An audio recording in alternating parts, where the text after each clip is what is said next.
Jindřichu.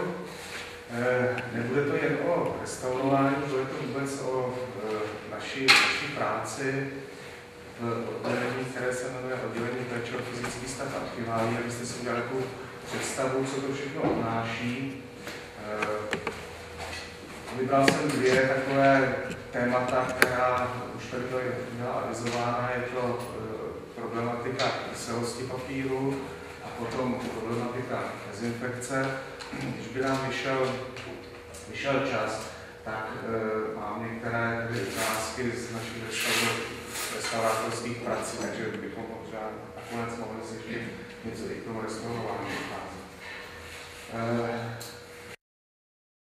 Z Národního archivu, to už tady bylo řečeno. V Národním archivu v našem oddělení vlastně se péči o papírové dokumenty. Máme asi 120 km archiválí, z toho řekněme asi 80% skutečně na papírové podložce, knihy, mapy, noviny, což je v archivu spíš výjimka, noviny spíš problém knihoven, novodobé materiály, to jsou zrovna dokumenty, které byly utopeny v roce 2002 při povodni a dodnes vlastně restaurujeme. Nejen papírové dokumenty, ale pergamenové listiny, čili papírové dokumenty, to je samozřejmě celulóza, na celulózové nebo plynnocelulózové bázi, pergamenové listiny, lazerní ústrojí, materiál z hlediska teda chemického složení. Tady třeba vidíte Rudolfův majestát. Toto je archiv české koruny, zlatá byla sicilská, vám bude známa, která je uložena, vidíte, docela takovým zvláštním způsobem, že listiny neleží, ale visí, to je takzvaný Buitenenův systém. Tady jsem si trochu půjčil, to teda není u nás, ač bychom to rádi měli, Vyšehradský kodex. Knižní vazba. Pečetě a buly. Zase z hlediska materiálového je to úplně něco jiného, jsou to vosky. Když vosky, tak v poslední době máme nesmírný problém, v poslední době jsme se tím intenzivně zabýváme takovými výkvěty, které zvláště na restaurovaných částech se objevují, dokonce kolega to má doktorskou práci, to zrovna je pečeť, jezdecká pečeť Přemysla Otakara II. Buly, to jsou kovy, pokud máme zlaté buly, žádný problém z hlediska konzervování, ale buly mohou být i olověné, čili papežské, a tam začíná být problém, protože olovo přece jenom není stabilní kov a objevují se nějaké korozní produkty a musíme se s tím nějak popasovat. Paní Jižka Vávrová bude o tom mluvit odpoledne, ale i u nás máme velké sbírky fotografických materiálů, ať jsou to skleněné negativy, filmy, acetátové filmy s octovým syndromem. Čili to všechno se vlastně nějakým způsobem u nás objevuje a musíme o tom něco vědět a samozřejmě nějakým způsobem pečovat. Z hlediska vlastně té péče je restaurování a konzervování, já vždycky říkám, to je 5 minut po 12. Něco jsme zanedbali a musíme to napravovat. Daleko nejlepší je, a určitě jste o tom v rámci svých přednášek slyšeli, preventivní konzervace. To znamená vytváření takových podmínek, abychom ty památky nedostali do stavu, kde musíme restaurovat. Čili krátce k preventivní konzervaci. Tady jsem ukázal několik, nebo na této tabulce je několik takových parametrů teploty a vlhkosti, protože samozřejmě to je to nejdůležitější, co je potřeba v depozitáři udržovat. Dokonce existuje norma ČSM ISO 1799, což možná si někde poznamenejte. Je to dobré o tom vědět, kde jsou vlastně shrnuty všechny poznatky a požadavky, jak by měly depozitáře vlastně vypadat. Čili vidíte, že papír, řekněme, od 2 do 18 stupňů, je jedno, jakou tu teplotu nastavíme, to je otázka naší ekonomické síly. Samozřejmě z hlediska nás jako konzervátorů a chemiků, technologů, čím budeme s teplotou níž, tím to bude lepší, ale samozřejmě potom vystává otázka, kdo to zaplatí. Relativní vlhkosti, řekněme kolem 45% relativní vlhkosti, to jsou ty optima pro dlouhodobé uchování archiválií, ne archiválií, ale i knih. A měli bychom se k tomu postupně, tak jak jsme schopni ekonomicky se k tomu přibližovat. Pokud upravíme teplotu a vlhkost, tak je dobré sledovat polutanty. To znamená oxidy síry, oxidy dusíku, ozon, co ještě? Syrovodík a tak dále. Což jsou látky, které samozřejmě v tom vzduchu, ať upravujeme teplotu, ať upravujeme vlhkost, tak samozřejmě zůstávají a do těch materiálů se sorbují a jsou to, jak posléze uvidíte, významné zdroje kyselosti papíru. Tady toto, co vám ukazuji, je velice jednoduchý test, který možná už jste o něm slyšeli. Jsou to stříbrné a měděné proužky, čili stříbro a měď, které se, ty takzvané kupony, se dají na měsíc do depozitáře nebo do té místnosti nebo do prostoru, který chceme monitorovat, a narostou tam nějaké korozní produkty a z těch korozních produktů potom my jsme schopni zařadit asi do 5 tříd čistoty ten prostor a říct si, že teda, když je to znečištěno, musíme nějakým způsobem filtrovat, když to je v pořádku, tak zaplať pánu. Toto je od nás, Národního archivu, je to, ale naštěstí venku. A je to ta nejhorší třída, která je možná. No,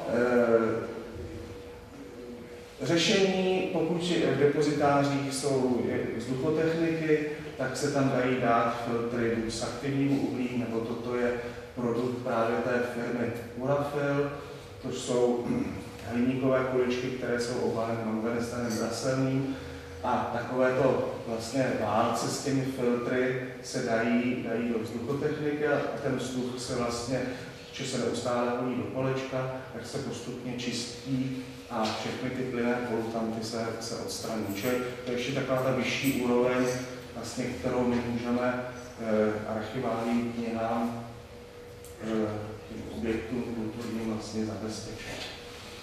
Druhou nebo další část, která se týká péče o fyzický stav, té preventivní konzervace, jsou obalové materiály. Vemte si, že ty dokumenty jsou uloženy v nějakých obálkách. Na ty obálky se klade velký důraz na jejich kvalitu. Tady máte normy. Naštěstí máme oporu v normách 9706 ČSM ISO a 6245, které naprosto přesně definují, jak by tyto obaly, které jsou v tom těsném kontaktu vlastně s tou archiválí a ovlivňují, jaké by měly mít parametry. Většinou jsou to alkalické, bez ligninu, bez optických zjasňovačů. Čili to všechno, co by nám mohlo nějakým způsobem posléze penetrovat a difundovat do toho dokumentu a vlastně ho poškozovat.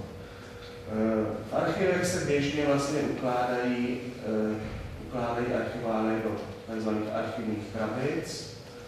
Pergamenové listiny se ukládají, vy jste viděli ten svislý systém, ten tzv. Buitenův, to je tam výjimka, je to archiv České koruny, jinak se listiny ukládají do takovýchto krabic vodorovně. Obálky pro fotografické materiály, jsou to pozitivy, negativy, tam ty nároky jsou ještě daleko větší než pro papírové dokumenty, protože nechceme, aby tam byla síra. No. Zase to nesmí být alkalické, čili je to spoustu požadavků a toto je takový běžný vlastně obal, který by měl být skutečně nejkvalitnější. Čili i toto vlastně patří do té naší práce a do zajišťování, aby ty dokumenty takto byly doloženy. Pokud se dostaneme už do problémů, kdy se nám dostávají do archivu archiválie, teda oni se nám nesmí proniknout do archivu, ale pokud jsou mikrobiologicky kontaminovány, tak samozřejmě potřeba dezinfikovat. Dezinfekčních metod a látek je tisíce, ale když potom znesete požadavek, že by to nemělo mít žádný vedlejší efekt, samozřejmě musí být účinný, ale žádný vedlejší efekt na dokumenty, tak potom najednou se z toho množství vám to smrskne na několik málo. Budeme o tom mluvit podrobněji dále. Výstavy. To též patří vlastně do preventivní konzervace. Nakonec jsme instituce kulturní, které vlastně mají za úkol nejen spravovat dokumenty, ale mají je i prezentovat. Nejen nějakými katalogy a odbornými články, ale i výstavami. Já teda osobně jsem velice rád, že jsem v archivu, protože archiv proti třeba muzeím nemusí až tak často vystavovat. A přiznám se, že každá výstava samozřejmě je pro nás černá hůra. No, čili samozřejmě dokonalé vitriny, z kterých se nic neuvolňuje do toho prostoru, protože by se nám to mohlo zakoncentrovat během té výstavy nějaké látky, které potom poškodí ten dokument. Světlo. Jo.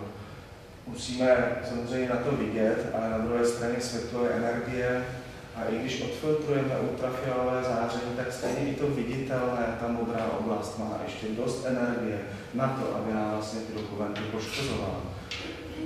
Takže je nekonečný boj vždycky mezi námi, jako konzervátory na jedné straně a archiváře a kustory na druhé straně, nebo organizátory výstavy, že samozřejmě ty chtějí, aby výstava byla co nejdéle. My chceme, aby se pokud možno nevystavovalo, takže se musí najít nějaký rozumný kompromis. My jsme u nás vlastně vypracovali takovou strategii vystavování, máme to na našich webových stránkách a bychom rádi, kdyby se takto i ostatní archivy vlastně chovaly, to znamená nejen teploty, vlhkosti, světla, ale i délka výstavy. Prakticky nevystavujeme déle než měsíc nebo půl druhého měsíce. V případě ty dokumenty potom odstraníme a dáme jiný, když teda je velký tlak. Ale dá se to, ty tlaky jsou velké, ale dá se to ustát. Jinak, to je taková typická archiválie, to jsou zátopkové medaile.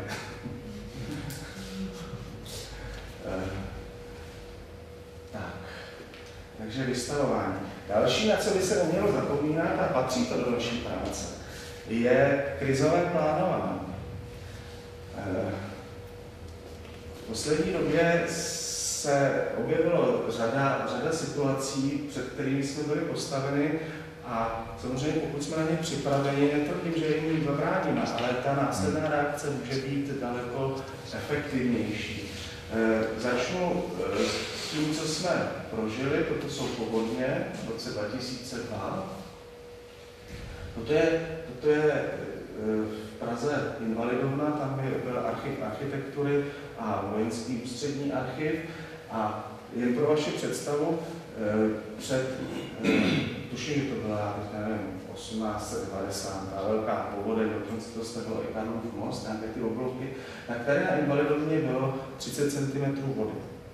A když přicházela povodeň v roce 2002, tak se říkalo, no tak bude to trošku víc, ale ne až tak zásadně, takže se vynosily první regály, archivály, prostě do vyšších ne pater, ale ty spodní regály se vyčistily od archivály, odstranily se archivály, no ale ono tam byly 4 metry. Takže to absolutně nikdo tehdy nemohl očekávat a ten konec byl takový.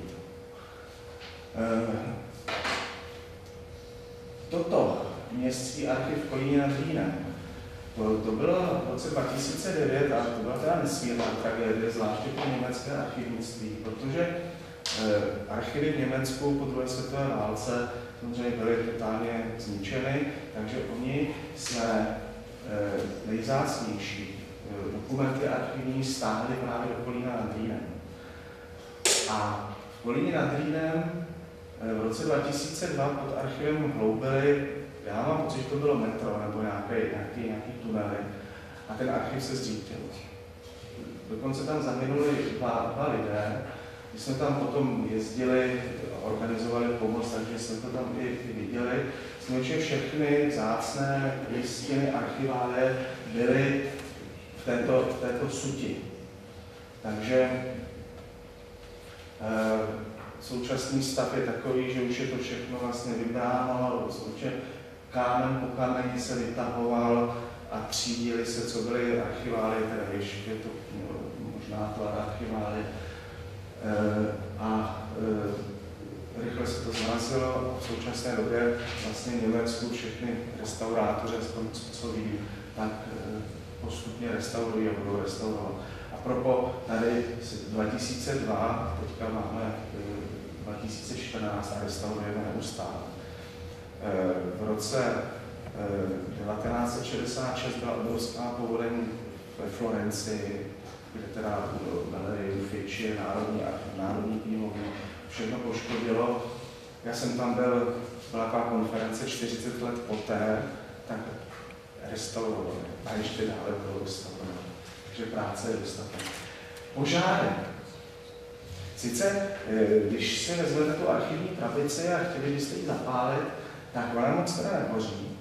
Ale přece jenom čas od času se požáry u nás vyskytnou.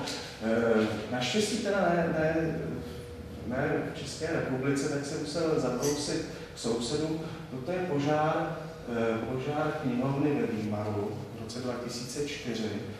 A ač tam to byla knihovna Anna Amália, a ač tam hasiči byli asi do 10 minut, tak protože několik set tisíc svazků 16., 17., 18. století vlastně zhořelo. A mám pocit, že dodnes vlastně se pořádně ani neví, co se stalo, zřejmě elektrické vedení, nějaký zkrat.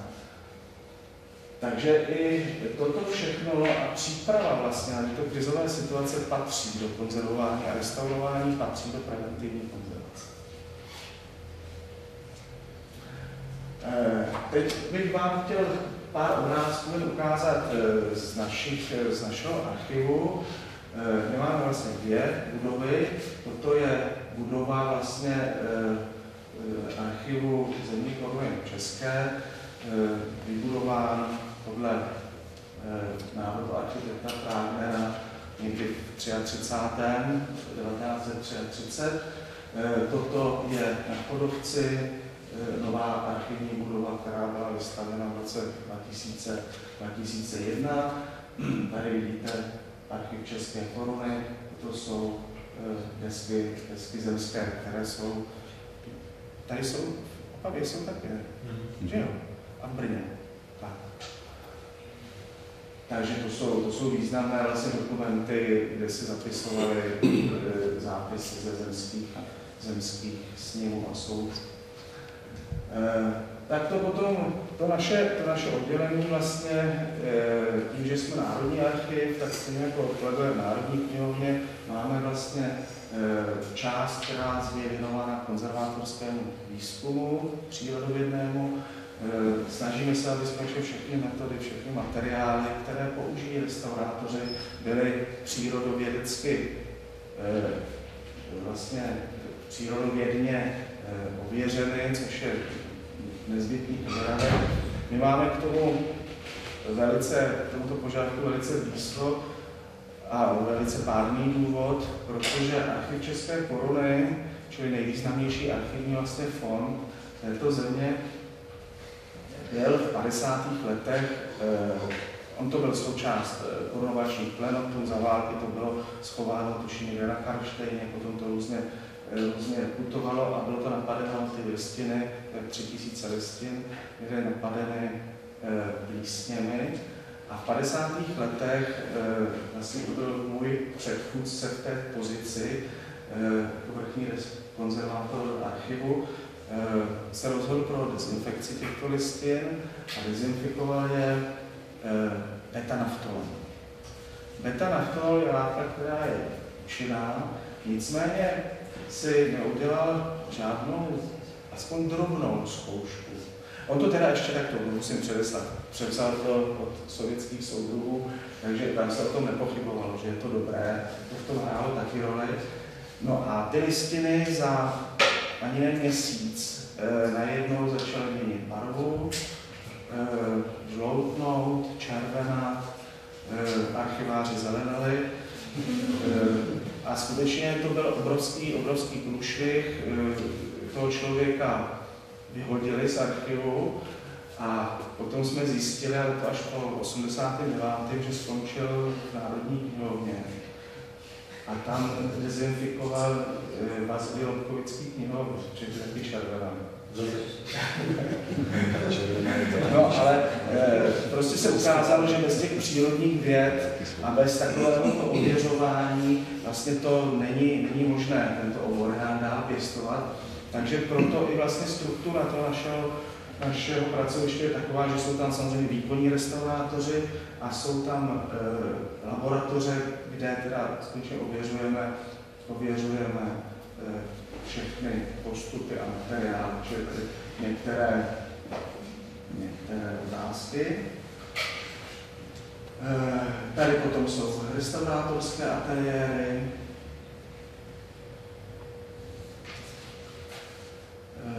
Toto už nám slouží k odkyselování, to je pomocí hydrogenu vápenatého, hořečnatého, to jsou vodné metody. Když nemůžeme, ale budeme o tom mluvit posléze, tak použijeme takzvanou metodu Bookkeeper. No, tak to bylo jen tak k tomu našemu oddělení a pracovišti. A teď bych se zaměřil na papír, protože toho je skutečně nejvíce a na problémy, které se týkají papíru. Začnu nejdřív výrobou. Možná jste to slyšeli, znáte to, tak v tom případě se omlouvám, vezmu to velmi rychle. Historicky papír, 105 našeho letopočtu, čínský úředník Cailun, poznám císaře, že vynalezl výrobu papíru, která se to vyrábělo v Číně z moruše papírenské. Asi až do 8. století ten vynález Číňani drželi vlastně v tajnosti, ale potom vlastně Čínská říše s Arabskou říší u řeky Taras, tuším 757, tak přesně v 8. století vlastně se setkali nějaké bitvě a údajně čínští zajatci Arabům prozradili vlastně tu technologii výroby papíru. A potom se to šířilo přes střední východ, Bagdád, Maroko, Španělsko do Evropy, do Itálie až k nám. První papírny u nás byly vlastně někdy za Karla IV. Ale důležité, co je potřeba říci, je to, že vlastně Evropa si zcela přirozeně jako zdroj celulózy zvolila nejdříve len a posléze bavlnu. Což vlastně tyto dvě suroviny, z těch se vyráběl papír prakticky až nástupu strojově vyráběného papíru ze dřeva v polovině 19. století. Tady to mám z velkých losin, určitě jste tam byli, takové krásné dřevority. Nejdřív se hadry třídily, takže lněné bavlněné hadry se třídily, dokonce se někde četl, že Marie Terezie vydávala patent, že se nesměly hadry vyvážet za hranice monarchie. Bylo to strategická surovina, jak je dneska ropa. Takže nejdřív se hadry třídily, to byly takzvaní hadrníci, kteří sváželi do těch papíren hadry. Ty se daly do stoup, což jsou takové vany, do kterých padají okovaná kladiva a tam docházelo vlastně k rozemletí těch hadrů na vlastně tu papírovou suspenzi, čili rozvláknění. Jsou takzvané stoupy, to vypadají. Čili vytvořila se papírová suspenze, samozřejmě prostředí je voda, a z té suspenze takzvaný čerpač tvořil vlastně takzvaným čerpáním na papíreckém sítu list papíru. Pomocníci potom přenášeli na plstěnece, tady potom další pomocník už ty papíry, které byly vlhké a už se s nimi dalo manipulovat, vlastně připravovali na sušení. Lisovaly se též papíry. Tady si každou, když jste se podívali na historické, teďka v papíru a v celulóze, v časopise vychází takové historie papírem naší zemi, tak když se podíváte na ty obrázky, tak oni vždycky papírny mají velkou půdu, protože se to všechno sušilo vlastně na půdě. Takto se sušily papíry. Aby se na papíry dalo psát, aby se ingus nerozvíjel a tisk se nerozvíjel, tak se klížily. Klížilo se vlastně kožním klihem. No. Což je tento obrázek. No a potom nějaké závěrečné samozřejmě hlazení a závěrečná kontrola, mohlo se papíry používat. Tak to vypadá vlastně ta takzvaná stoupa, tam, kde ty hadry jsou rozevírány. To je strašně důležité, protože vlastně z povrchu toho papírového vlákna se vytahují nebo rozvolují se takzvané mikrofibry, což jsou zvuky makromolekul celulózy. A ty jsou strašně důležité proto, až když se vlastně ten papír čerpá a vytváří se ten list papíru, tomu se říká takzvané splstění, tak čím větší je vlastně ta plocha a možnost toho propletení těch fibril, mikrofibril, tak tím ten papír má lepší mechanické vlastnosti. Toto vlastně tady byl náhon, tady je taková kláda, která má takovéto výstupky a ty výstupky vždycky nadzvednou to kladivo nahoru a spadne dolů a tady potom vlastně se vytvářela ta papírová suspenze, z které se potom čerpal papír. V 17. století Holanděni, proto se to jmenuje holandská nádoba neboli Hollander, vymysleli nádobu na mletí trochu jinou. Bylo to takovéto, trošku to vypadá jak fotbalové hřiště. Tady je kolo, které má pozubení a tady na dně té vany je výstupek, tomu se říká perlo, a to má protinože.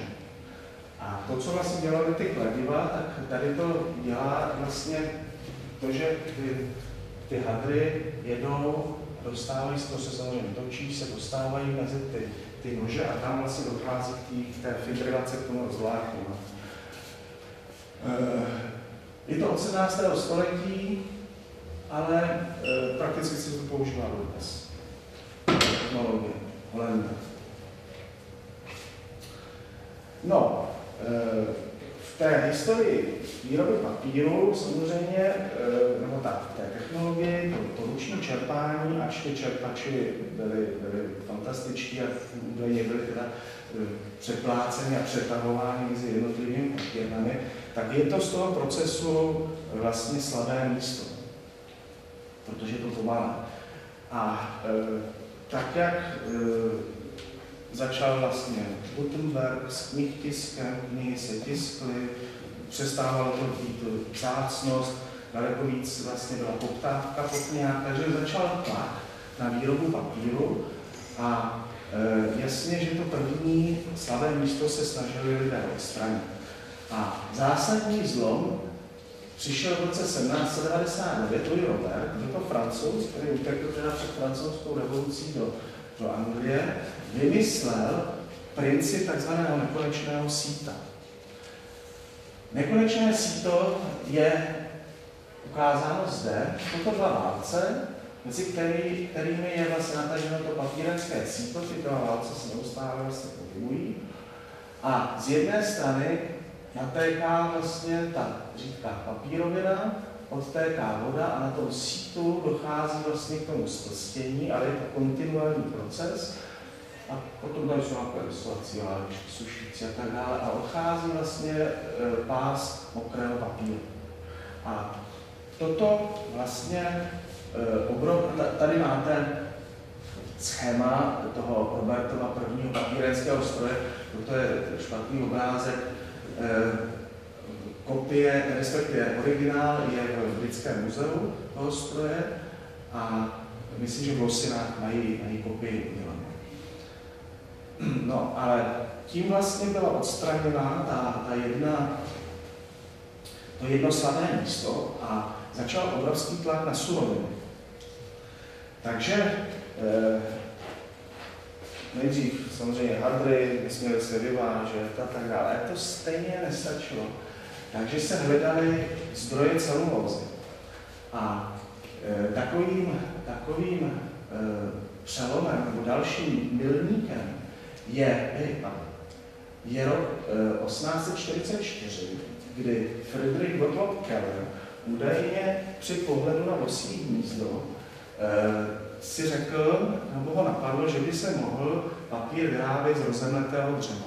Dřeva bylo všude dost, takže proč to nevyrábět z rozemletého dřeva? A skutečně už o rok později, 1845, byly vytištěny první noviny v Německu, kde tuším byla 1/3 už dřevovina, 2/3 bylo vlastně lena. Friedrich Gottlob Keller sice odstranil problém surovinový, ale myslím, že zadělal nám na velký problém, protože, jak vidíte, tak ta dřevo se skládá z celulózy, fajn, tu my chceme, aby tam byla. Potom jsou hemicelulózy, ty nám ačkoliv nevadí, ale je tam zhruba asi 1/4, záleží podle dřeva, jestli je z tvrdého dřeva, lignin nebo z měkkého. Je tam lignin, což je tato krásná molekula. A lignin je velice stabilní, je citlivý na světlo a vlastně způsobuje to, že se papír vyrobený ze dřeva vlastně žloutne. To znáte, když si dáte noviny, ještě dneska, když si dáte noviny někde na slunce. A postupně se vlastně rozpadá, ztrácí mechanické vlastnosti. Takže už velice záhy, vlastně v té druhé polovině 19. století, se ukázalo, že je potřeba ten lignin z toho dřeva odstranit. A rozvinula se vlastně chemie dřeva, takhle vypadají systémy na mletí dřeva, čili té dřevoviny. Čili jsou to vždycky nějaké brusy, na které prostě dopadají, nebo jsou přitláčeny polena a vlastně tady potom vždycky ve vodě je nebo dieta rozelená dřevovina. No, ale ukázalo se, že ten lignin musíme z toho dřeva odstranit, protože jinak vlastně ten papír vyrobený se za chvilku rozpadne, takže nastoupila chemie a výzkum v oblasti tzv. Delignifikačních procesů, čili procesů odstraňování toho ligninu. A princip je ten, že ten lignin prostě rozpustíme. Nějakým způsobem musíme rozpustit a vypadat. Takže první delignifikační proces byla tzv. Nátronová buničina, kde se to rozpouštělo v hydroxidu sodném, sulfitová buničina, delignifikační čin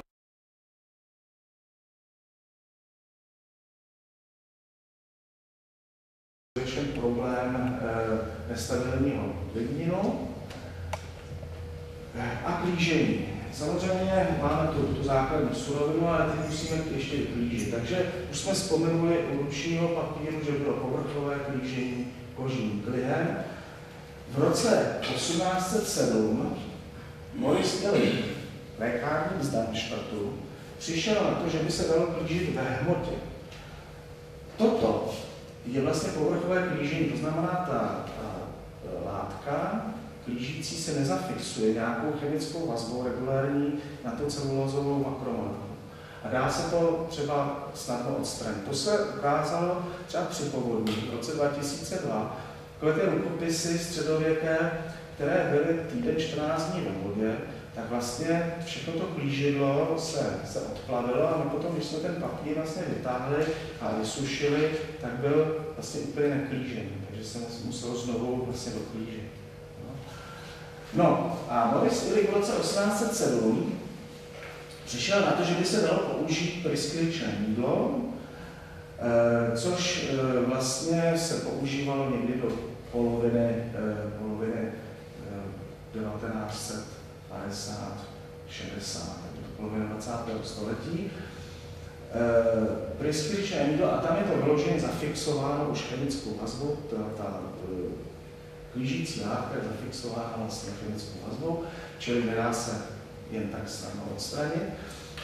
Ale Maurice Elie, tak jak Friedrich Gottlob Keller, nám zadělal opět na velký problém, protože kamenec, to je síran, to je dodekahydrát síranu graselova hlinitého, a ten přebytek, který tam zůstane, tak s vzdušnou vlhkostí a s vlhkostí vůbec vlastně hydrolyzuje a generuje do papíru kyselinu síranu. A papíry jsou kyselé a začínají se rozpadat. Takže Maurice Elie nám opět zadělal, i když vyřešil problém, tak nám zadělal do budoucnosti, nám teda, který se staráme o fyzický stav, zadělal na problém. No, zhruba od druhé poloviny 20. století se přešlo na klížení alkylketendiméry, to jsou takovéto sloučeniny. Všechny papíry, na které dneska píšete, už jsou takto klíženy. Navrch jako plnidlo se tam používá uhličitan vápenatý, který dává papíru alkalitu, takže to už je v pořádku. Do papíru se dále ještě přidávají tzv. Plnidla. Dřív to byly například kaolín, přidával se i sáhodovec, barit, třeba baritové papíry fotografické.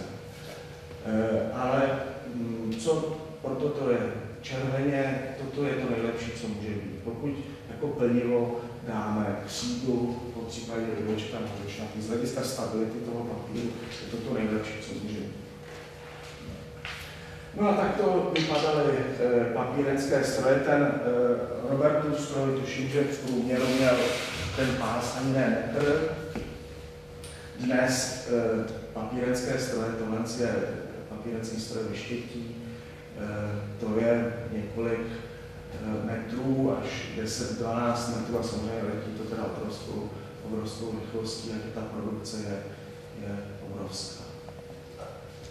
Tak. To bylo k výrobě papíru. A já teďka zkusím, a když se to nepovede, tak budeme pokračovat tady v tomto. Já jsem vám připravil takový film o výrobě ručního papíru z losiny. Ale nezlobte se na mě, když to nepůjde.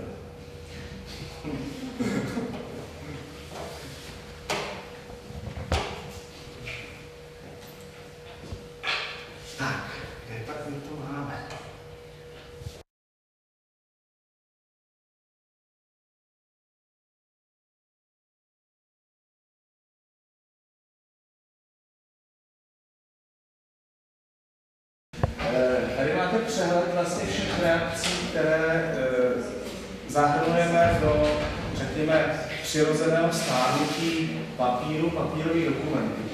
Ty dvě červené, těch se budou věnovat trochu více. Ta první, to je vlastně ono, co už jsem zmínil, kyselá hydrolýza, čili to je ona kyselost papíru, která skutečně škodí jak archivům, tak knihovnám. V podstatě děje se to, co za chvilku uvidíte, že celá ta dlouhá makromolekula celulózy, já přeskáču, jenom abyste věděli, o čem mluvíme.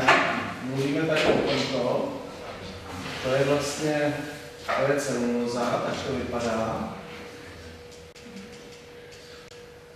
Takže ta celulóza reaguje s kyselinou, s H plus iontem a vlastně se celá ta druhá makromolekula postupně takhle štěpí a vlastně může to skončit až na základní stavební jednotce, takzvané D-glukóza. Alkalická hydrolýza ta nás tolik netrápí, enzymatická hydrolýza ano, protože pokud, a to je velmi často, a tady třeba kolega Sedláček určitě mi potvrdil, že problém mikrobiologického napadení plísní bakterií je v našich archivech poměrně dost častý.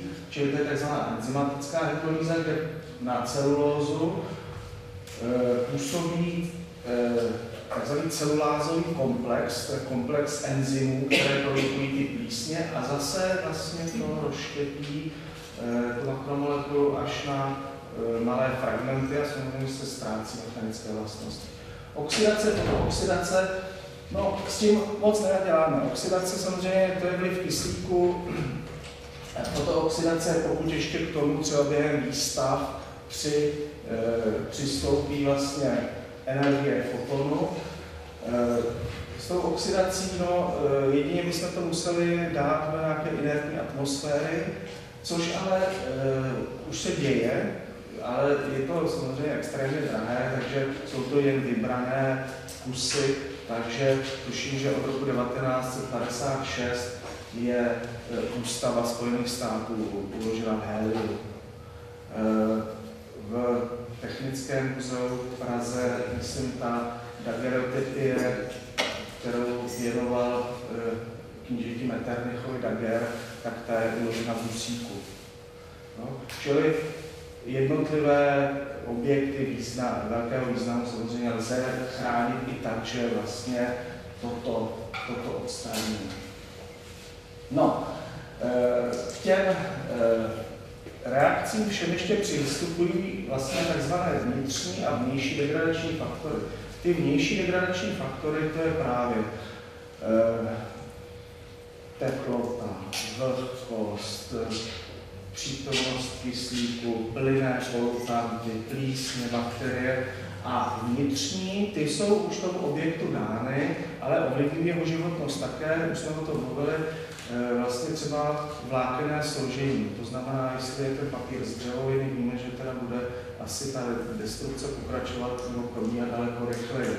Nebo po případě, pokud je tam nějaké nevhodné plnivo, klížidlo. Ale s tím my už nic neuděláme, protože ten objekt už vlastně v tom archivu máme. No, toto je ta kyselá hydrolýza, takhle vlastně vypadá, tato vazba postupně praská. A představte si, dlouhé makromolekuly najednou jsou byly kratší a ty se štěpí dál a dál. A dopadne to takto. Toto je naše deska ZSK, kterou máme u nás v Národním archivu, čili vlastně jedno otočení stránky a okamžitě vlastně to praskne, to znamená, že ten papír ztrácí mechanické vlastnosti a pokud ta makromolekula, to se počítá takzvaný průměrný polymerační stupeň, pokud se zkrátí na hodnotu asi 200, přitom původní je, řekněme, třeba několik tisíc, tak se ten papír rozpadne vlastně na prach. S tím už nic moc nenaděláme. Ani s tím to už nic moc nenaděláme. No, jaké jsou zdroje toho vodíkového kationtu? Už jsme o tom mluvili. Maurice Elik, klížení ve hmotě, kyselinotvorné oxidy, oxid siřičitý, respektive sírový, oxid dusíku. Siřičité to jsou z elektráren, které ale se už odsířily, takže tam ten podíl oxidů síry už klesá, ale narůstají oxidy dusíku, protože neustále doprava, a zvláště v teplých měsících, ještě potom třeba může vznikat přízemní ozon. Ale všechny tyto oxidy vlastně se dostávají a penetrují do té struktury papíru a generují tam silné minerální kyseliny a jsou to vlastně zdroje toho vodíkového katientu. Ten papír sám o sobě, když se rozpadá, tak vlastně generuje kyseliny octovou a mravenčí, to jsou takzvané VOC, volatile organic compounds. Třeba u nás, když vyloženě přijdete do depozitářů, kde jsou uloženy desky zemské, protože ten papír se postupně rozpadá a nasajete, tak najednou prostě cítíte, my tomu říkáme magi efekt. Skončili to jako magi, ale jsou to tyto látky. No a co je velice nepříjemné celosvětově, je to problém železogalové ingousty. Od starého Říma až po polovinu 19. století se psalo železožidinkové ingousty, které jsou jednak kyselé, jednak je tam to železo, což je katalyzátor, takže toto je vlastně účinek těch železogalových ingoustů.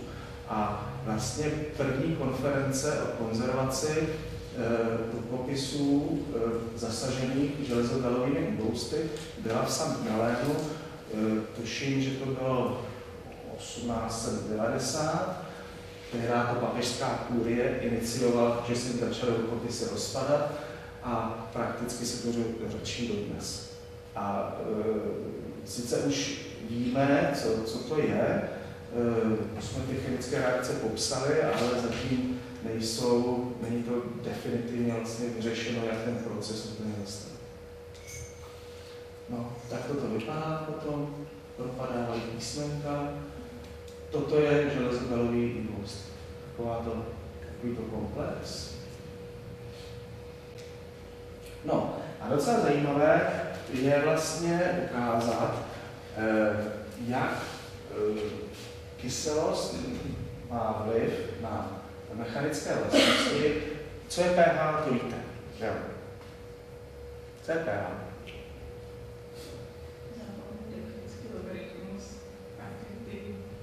Vodíkový katienty není chemický.